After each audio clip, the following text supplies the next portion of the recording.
आप सभी का मेरे चैनल पे स्वागत है। आई होप सो आपका पेपर का जो सीडीपी है उसके आंसर की आपने नोट डाउन कर ली हुई। इससे पहले मैंने ईवीएस की जो है आंसर की अपलोड कर दी थी। आज मैं ही पेपर 2 में जो आपका हिंदी भाषा है उसका लैंग्वेज 1 चूज़ करिए, उनके लिए हम डिस्कस कर रहे हैं। मैं डायरेक्ट आंसर बताऊंगी विदाउट टाइम ना वेस्ट करते हुए स्टार्ट करते हैं। अगर ये वीडियो आपको हेल्पफुल लगे तो लाइक ज़रूर कर देना।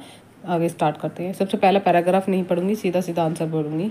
सबसे पहले लिखा हुआ है कि समाज के बदतर होने की स्थिति वाक्य में रेखांकित शब्द का अर्थ है। बदतर मतलब बहुत ज़्यादा बुरा सोचना या बहुत ज़्यादा बेईमानी करता है। इसका पहला का ऑप्शन है 91 का फर्स्ट। अगला देखिए 92 का आंसर देखिए। गद्यांश के अनुसार साहित्य में किस तरह की चिंता झलकती है। इसमें जो चिंता जो गद्यांश में साहित्य में दे रखा है वो सामाजिक विघटन की चिंता है। इसमें साहित्य के बारे में एक्सप्लेन कर रखा है। अगला आंसर है 93 का जो हम डिस्कस कर रहे हैं। 93 का कौन सा साहित्य कालजयी साहित्य बन जाता है। जो सत्य मानवीय सत्य की व्याख्या करे। विश्वास का अर्थ जो होता है वो तत्व ज्ञान संबंधी होता है। ठीक है, इसका आंसर है 94 का। 95 का है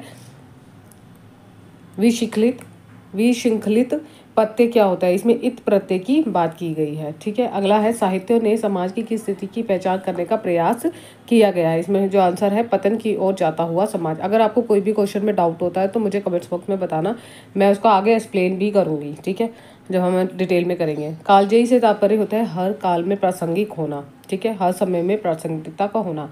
अगला प्रश्न देखिए, ये मुझे स्टूडेंट्स ने भेजा है तो मैं इसलिए इसको डिस्कस कर रही हूँ ताकि आपकी हेल्प हो सके। ठीक है, अगला क्वेश्चन देखिए। अगला क्वेश्चन में कह रहे हैं कि किस तरह के ही साहित्यों की आवश्यकता हर युग में बनी रहती है जो समाज को जागरूक करता है। ठीक है, अगला क्वेश्चन देखिए। समाज की गति कौन प्रदान करता है। समाज की गति कौन प्रदान करता है। साहित्य प्रदान करता है। उसके बाद यहाँ पे इन्होंने दे दिया हमें जो इन्होंने दिया है कि पहले कहा था हमारा गद्यांश था, फिर दूसरा पद्यांश दे दिया। पद्यांश में कह रहे हैं कि दीप साहब का समय था, मेघमय आसमान से उतर दिए संज्ञा सूत्री धीरे धीरे धीरे धीरे। तो अब इसमें सीधा सीधा आंसर हम करेंगे। पहले का है कि संध्या सुंदरी किस आकाश की ओर उतर रही थी। वो बादलों से भरे आकाश की ओर उतर रही थी। आगे प्रश्न देखते जाइए। अगला प्रश्न है हृदय की रानी किसके लिए प्रयुक्त हुआ है। वो संज्ञा के लिए प्रयुक्त होता है। दिव साव का समय संधि। दिव साव का समय अगर हम देखें दिवस जमा आसमान लिखा हुआ है जिस स्टूडेंट्स ने, और फिर उसके बाद दिवा जमा अवसान। देखो दिव्या जो होता है दिव्या जमा सा जो होता है हमारा हट जाएगा, जिसका राइट ऑप्शन है। अगर आपको कोई भी डाउट लगता है तो कमेंट्स बॉक्स में बताइए। पद्यांश में किस तरह का चित्रण हुआ था प्रकृति का।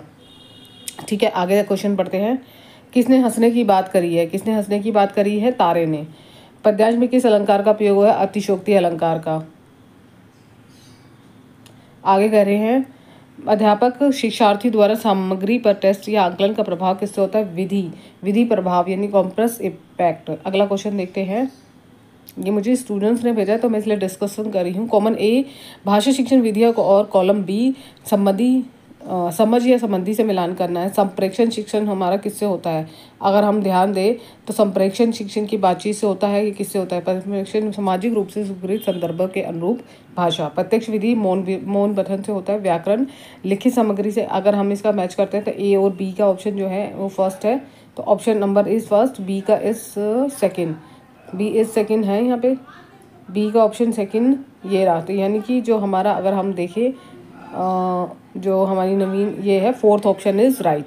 ठीक है, अगला क्वेश्चन करते हैं। अधिगम को कौन सा मत इस बात से विश्वास करता है कि मौखिक और अमौखिक भाषा आदत निर्माण की प्रक्रिया का माध्यम है। आदत के हैं उपयोगितावादी यानी कि फंक्शनलिस्ट।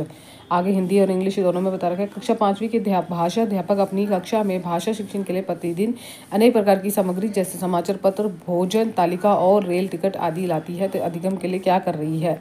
वह अधिगम को और अधिक वास्तविक और उपयोगी बनाने के प्रमाणिक सामग्री का प्रयोग कर रही है। ठीक है, अगला प्रश्न देखिए 110 में कह रहे हैं कि समाज में भाषाओं के कौन सा कथन सही नहीं है। नहीं नेगेटिव सेंटेंस में बोल रहे तो इसकी ओर के ध्यान रखना। संस्कृत आधुनिक भारतीय समाज जो भाषा नहीं है। उसके बाद हिंदी उपभाषा और लोक भाषा लिंगा फ्रांक है। भाषा की संविधान की अंग्रेजी एक सह राजकीय भाषा है। भाषा की संविधान की 8वीं सूची के अनुसार भाषी भाषा है। अगर हम देखें तो इसका राइट ऑप्शन है कि संस्कृत में भारतीय भाषा की जो भाषा की गई है वो नहीं है। ठीक है, तो फर्स्ट ऑप्शन इज राइट। आगे आंसर देखते हैं अगला क्वेश्चन का। भारत में बहुभाषावाद के संदर्भ में अध्यापक के लिए क्या समझना जरूरी है। बहुभाषा क्या होती है जिसमें हमें बातचीत को संप्रेक्षण को और अधिक संबद्धता बनाना चाहिए। तो यहाँ पे संप्रेक्षण से सामाजिक संबद्धता स्थापित होती है। किसी भी कहानी का समय स्थान क्या कहलाता है? किसी भी कहानी या समय का स्थान कथानक कहलाता है। श्रवण में क्या शामिल है? श्रवण में ध्वनि सुनना, ध्वनि जैसी तदनुसार रिकॉर्ड करना। ठीक है, अगला क्वेश्चन देखते हैं 114 क्वेश्चन नंबर। इसमें कह रहे हैं किसी भी श्रवण से जुड़ी गतिविधि की योजना बनाते समय कौन सा कारक महत्वपूर्ण नहीं है? यहाँ पे भी नेगेटिव सेंटेंस। वक्ताओं का जेंडर, बोलने वाले पुरुष और इन्हें मतलब इन दोनों को अलग अलग बोलना, यानी कि जेंडरों के मतलब यहाँ पे कह रहे हैं कि स्टीरियोटाइप की बात की गई है कि लड़के को अलग बोलना चाहिए, लड़कियों को अलग बोलना चाहिए। तो इस बारे में बातचीत हुई है। ठीक है, इसके बारे में एक्सप्लेन करा गया है। अगला क्वेश्चन पढ़ते हैं। अगले क्वेश्चन में कह रहे हैं भाषा के कौन सा कौशल गृह कौशल कौन सा है? श्रवण और पठन है। ये तो मैंने आपको अपनी रिवीजन में भी कराया था, उससे डायरेक्ट क्वेश्चन पूछा गया है जब मैंने आपको एक अलग से वीडियो दिखी थी। अगर आपने वो वीडियो नहीं देखी तो आपको पता चल जाएगा। एक अध्यापक ने बच्चों को रेस्टोरेंट से जुड़ी शब्द संपदा से परिचित कराने का काम उठाया था। इस पाठ का उद्देश्य क्या है? शिक्षार्थियों को कौशल विषय से परिचित कराना है। अगला क्वेश्चन, भाषा की कक्षा में विद्यार्थियों के अध्यापक के निर्देशन में समूह बनाकर दिए गए टॉपिक पर एक विज्ञापन प्रस्तुत करते हैं। इसके तरीके से भाषा सीखना क्या होगा? सहयोगात्मक अधिगम। ठीक है, अगला क्वेश्चन है भाषा कार्य जैसे स्वशैली, तान, बलाघात जैसे लय को क्या कहा जाता है? ध्वन्यात्मक कहा जाता है। ठीक है, भाषा की कक्षा में एक अध्यापक ने विद्यार्थी के एक समूह को गृह और प्रॉपर्टी डीलर और मकान मालिक और किराएदार का अभिनय करने के लिए कहा। तो शेष विद्यार्थियों ने कहा कि अभिनय को देखिए, वार्तालाप का आनंद ले। इस गतिविधि को कहते हैं अभिनय की कक्षा। रोल प्ले नहीं कहते, निर्देशन भी नहीं कहते, ना ड्रामा कहते हैं।